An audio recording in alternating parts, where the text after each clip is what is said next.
정치 생명 기로에 섰던 민주당 이재명 대표가 구치소를 걸어서 나왔습니다. 소속 의원 수십 명이 이 대표를 기다렸습니다.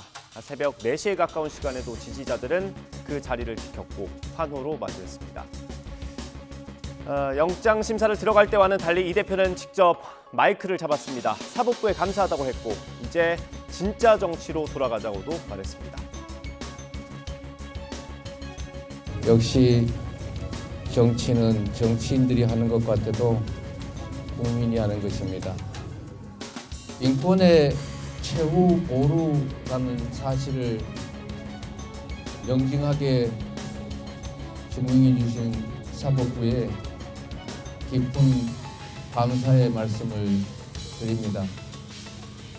이제는 상대를 죽여 없애는 그런 전쟁이 아니라 국민과 국가를 위해 누가 더 많은 역할을 제대로 할 수 있는지를 경쟁하는 진정한 의미의 정치로 되돌아가기를 바랍니다.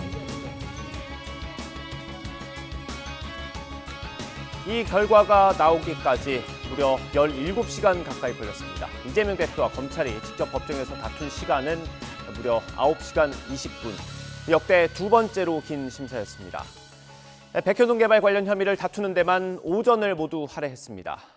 판검사 출신이 포함된 변호인단과 10명이 나온 검찰 측의 치열한 공방이 있었습니다. 이 대표는 그 자리에서 직접 답변도 하고 때로는 목소리도 높이면서 적극적인 태도였던 걸로 전해집니다.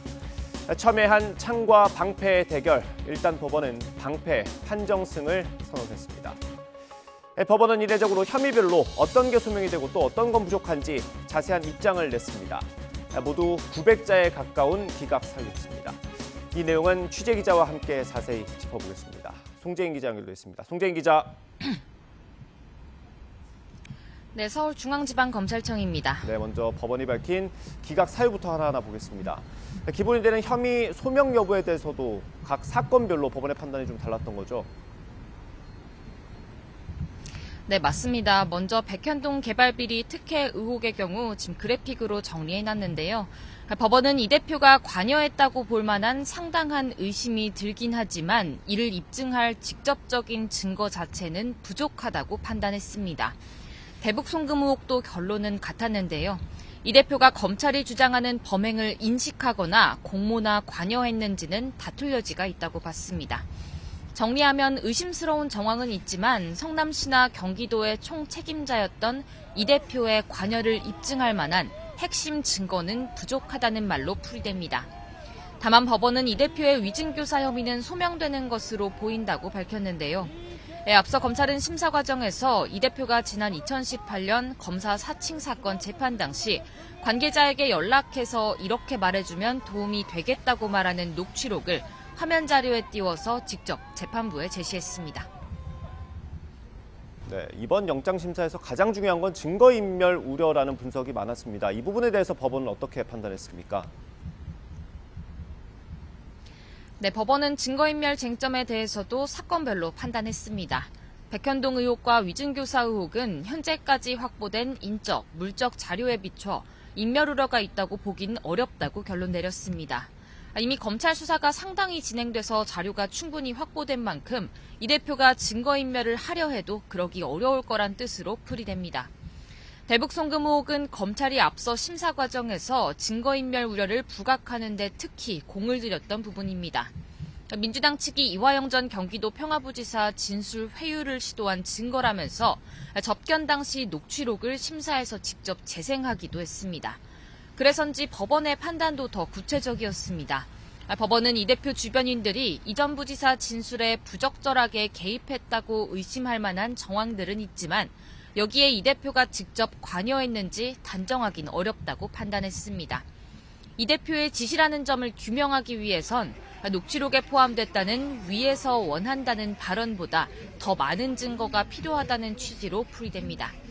또 이 전 부지사 진술에 임의성이 없다고 보긴 어렵고 진술 변화는 결국 신빙성 여부의 판단 영역이라고 했는데요. 오락가락했던 이 전 부지사 진술은 결국 진행되고 있는 본안 재판에서 따져볼 문제라는 뜻으로 풀이되고 있습니다. 네, 이 제1야당 대표라는 부분도 언급이 됐다고요. 네, 그 부분에 있어선 법원과 검찰이 정반대 시각을 보이고 있습니다.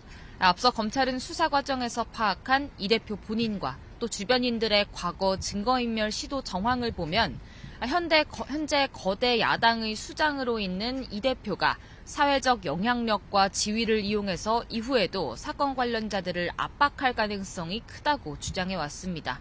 한마디로 증거를 인멸하는데 이제 지위를 악용할 수 있다는 뜻입니다. 반대로 법원은 이 대표가 정당의 현직 대표로서 공적 감시와 비판의 대상인 점을 고려할 때 향후 증거를 인멸할 염려가 있다고 단정하긴 어렵다고 판단했습니다. 또 이번 영장심사 결과에 영향이 있지 않겠냐 이런 말이 많이 나왔던 이 대표의 건강 문제의 경우 892자에 이르는 기각 사유에는 언급되지 않았습니다. 네, 검찰 반응도 나왔습니까? 네, 서울중앙지검 관계자는 오늘 오전 법원의 영장 기각을 수긍하기 어렵다면서 깊은 유감을 표명했습니다. 이 대표의 직접 관여 여부를 둘러싼 혐의가 소명된다고 여전히 검찰은 판단하고 있고 증거인멸 우려 판단에도 큰 의문을 보였습니다.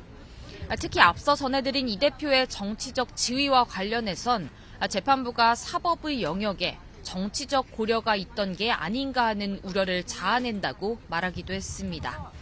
또 수원지검 관계자는 어제 영장심사 재판부가 대북 송금 관련 방북 보고를 받았는지 이 대표에게 직접 질문했고 이 대표는 기억이 잘 나지 않는다는 취지의 답변을 하면서 재판부도 의문을 표명했다고 설명했습니다. 앞서 이원석 검찰총장 역시 출근길에 취재진과 만나 법원 결정과 근거가 검찰과 상당한 견해 차이가 있어 보인다고 밝혔습니다. 다만 큰 의미를 부여하진 않겠다는 듯 남은 수사를 철저하게 마무리 지을 수 있도록 최선을 다하겠다고 여러 차례 강조했습니다. 직접 들어보시죠. 영장재판은 죄가 있고 없고를 따지는 본안재판이 아닙니다. 구속이 필요하느냐 하는 것을 판단하는 본안재판 이전의 절차입니다. 아직 재판은 시작되지도 않았고 검찰에서 영장 기각 사유를 충분히 보고 또 범죄 혐의에 대해서 추가로 저희가 보강해서 수사. 네, 정치권에서는 한동훈 법무부 장관의 책임론이 나오고 있는데 한 장관은 뭐라고 했습니까? 네, 국회에서 직접 이재명 대표 체포동의 요구서를 설명했던 한동훈 장관도 오늘 출근길에 관련 발언을 내놨습니다. 이원석 총장과 마찬가지로 구속영장 관련 결정은 범죄 수사를 위한 중간 과정일 뿐이라며 무죄 판단과는 다르다고 강조했고요. 법원의 영장 기각 결정으로 무리한 수사가 아니었느냐는 비판에 직면하게 되지 않겠냐 이런 취재진의 질문에는 이렇게 답했습니다. 직접 들어보시죠. 체포동의안 설명에도 말씀드렸다시피 관련 사안으로 21명이 구속됐습니다. 무리한 수사라는 말을 동의하실 만한 국민들이 얼마나 계실지 모르겠습니다. 또 수사 동력을 잃게 되는 것 아니냐는 취지의 질문에는 수사는 시스템으로 돌아가기 때문에 별도의 동력이 필요한 게 아니라고 말했습니다. 네, 이번에 영장 심사를 받은 크게 세 가지 혐의에 대해서 검찰이 추가로 수사하는 게 좀 가능합니까? 네, 우선 최종 책임자인 이재명 대표 영장을 청구했다는 건 이미 관련 수사는 거의 정리됐던 거라고 볼 수 있습니다. 기각된 지금은 추가 소환 등은 어려운 상황으로 보이고요. 체포동의안이 국회 문턱을 넘어야 하는 정기국회가 한동안 이어지는 점 등을 고려하면 이번 혐의로 다시 영장을 청구하는 것도 검찰의 유력한 선택지는 아닌 것으로 보입니다. 이에 따라 영장심사에 올렸던 백현동 의혹 관련 배임 혐의, 대북송금 관련 제3자 뇌물과 외국환거래법 위반 혐의, 위증교사 혐의에 대해서는 증거관계 등을 정리하는 대로 불구속 기소하지 않겠냐 이런 전망이 나오고 있습니다. 네, 이 대표가 수사를 받아야 하는 또 다른 사건도 남아있는 거 아닙니까? 네, 주요 사건들만 그래픽으로 추려봤는데요. 중앙지검에서는 우선 대장동 비리 혐의와 관련한 128억 약정 의혹, 수원에서는 쌍방울의 쪼개기 후원 의혹과 배우자 김혜경 씨의 법인카드 유용 의혹이 남아있습니다. 또 수원지검 성남지청에서는 정자동 호텔 개발 특혜 의혹도 수사 중인데요. 일각에서는 중앙지검에서 수사 중인 화천대유 대주주 김만배 씨의 허위 인터뷰 의혹도 결국에는 배후 규명 과정에서 이 대표의 관여 여부를 살펴보지 않겠냐, 안 살펴보기는 어려울 거다, 이런 말도 나오고 있습니다. 민주당이 다수당인 국회에서 체포동의안이 가결된 이재명 대표의 구속영장이 정작 법원에서 기각된 만큼 파장이 수습될 때까진 검찰이 당분간은 다른 수사에 속도를 내긴 어렵지 않겠냐는 분석이 나옵니다. 네, 앞서 송 기자가 얘기한 대장동 비리 혐의 관련된 약정 의혹은 128억이 아니고 428억이 맞겠죠. 그렇게 수정을 하면 될 것 같고요. 이 대표의 사법 리스크가 이제 끝났다, 이렇게 보기는 어려운 거죠? 네, 맞습니다. 구속수사는 불발됐지만 정식 재판으로 넘어간 뒤 혐의에 대한 직접적인 판단이 내려지기 때문입니다. 이재명 대표는 현재 고 김문기 전 처장과 관련한 공직선거법 위반 혐의 재판과 첫 구속영장이 청구됐던 대장동, 위례, 성남FC 사건으로 재판을 받고 있습니다. 특히 이 세 사건의 재판은 다음 달 초부터는 법정 공방이 본격화할 예정인데요. 백현동 의혹과 대북송금, 위증교사 혐의까지 재판 단계로 넘어가고 나면 이 대표가 법원을 찾는 횟수도 더욱 늘어나게 됩니다. 1심 선고는 물론이고 최종 확정 판결까지는 오랜 시간이 걸릴 텐데 그동안 이 대표의 사법 리스크는 계속 이어질 전망입니다. 지금까지 서울중앙지검에서 YTN 송재인입니다. 네, 반격하는 민주당과 물러서지 않는 국민의힘의 충돌로 정치권은 다시 시끌합니다. 민주당은 사필 규정, 검찰 독재 정권의 경종을 울렸다고 여권을 겨냥했습니다. 반면에 국민의힘은 극렬 지지층에 흔들렸다면서 법원을 비판했습니다. 국회 반응은 박광열 기자가 전해드립니다. 이재명 대표에 대한 법원의 영장 기각에 민주당은 공세 고삐를 더 조였습니다. 당 소속 의원 전체 이름으로 결의한 입장문을 통해 윤 대통령 사과와 한동훈 법무부 장관 파면을 촉구하며 정부와 검찰을 향한 비판 수위를 더 끌어올린 건데요. 직접 들어보시겠습니다. 윤석열 대통령은 이재명 대표 표적 수사와 무리한 구속 시도에 대해 사과해야 합니다. 또한 이번 수사를 사실상 지휘한 한동훈 법무부 장관은 즉각 파면해야 합니다. 네, 동시에 이 대여 강경 드라이브에도 속도를 냈습니다. 이 정부 규탄 문화재 등을 통한 여론전 돌입은 물론 장관 후보자 송곳 검증을 강조하며 치열한 공방을 예고했습니다.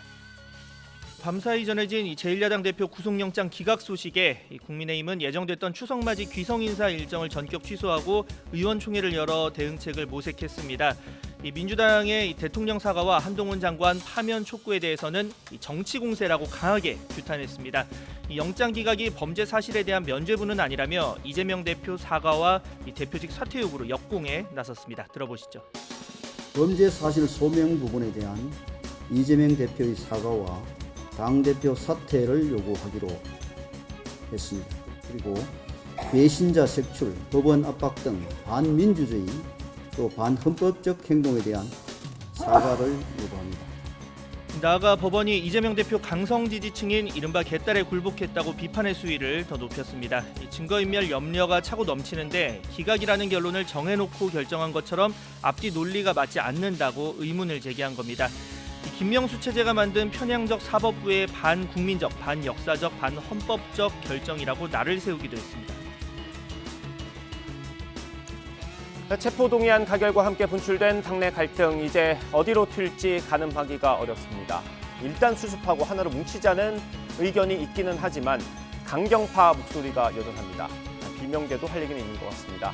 그동안 발목을 잡았던 방탄 프레임을 벗게 해주었다는 명분이 있기 때문입니다.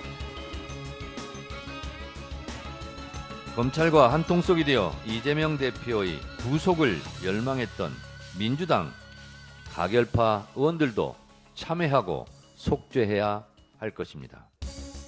당원과 지지자 국민들에게 희망들게 했던 자해 행위에 대해 통렬한 반성과 사과를 요구합니다. 그리고 반드시 외상값은 계산해야 할 것입니다. 그것까지는 모르겠지만요. 예. 어찌됐든 이번에 가결한 의원들 덕분에 민주당은 방탄 프레임에서 벗어날 수 있었습니다. 그죠? 그러면 그 방탄 프레임에서 만약에 벗어나지 못했다면은 이게 뭐 계속해서 내년 총선까지 끝까지 물고 늘어질 문제인데 예. 그거에서 벗어나게 하는데 아주 공이 크거든요. 오히려 저는 그 가결파 의원들 중에서 일부 그 뭐 이제 밝혀진 의원들이 몇 분 계시는 것 같은데 그런데 네. 그분들에 대해서는 표창을 줘야 될 문제라고 생각합니다. 이제 큰 파도를 넘은 이재명 대표 앞에 마주한 과제가 바로 이 갈등입니다. 아직 갈고표를 던진 의원들에 대한 얘기는 없었습니다. 이 대표의 첫 메시지나 친명계 의원들의 움직임에 따라 작게는 민주당 내부, 크게는 정치 지형에도 변화가 올 수 있습니다.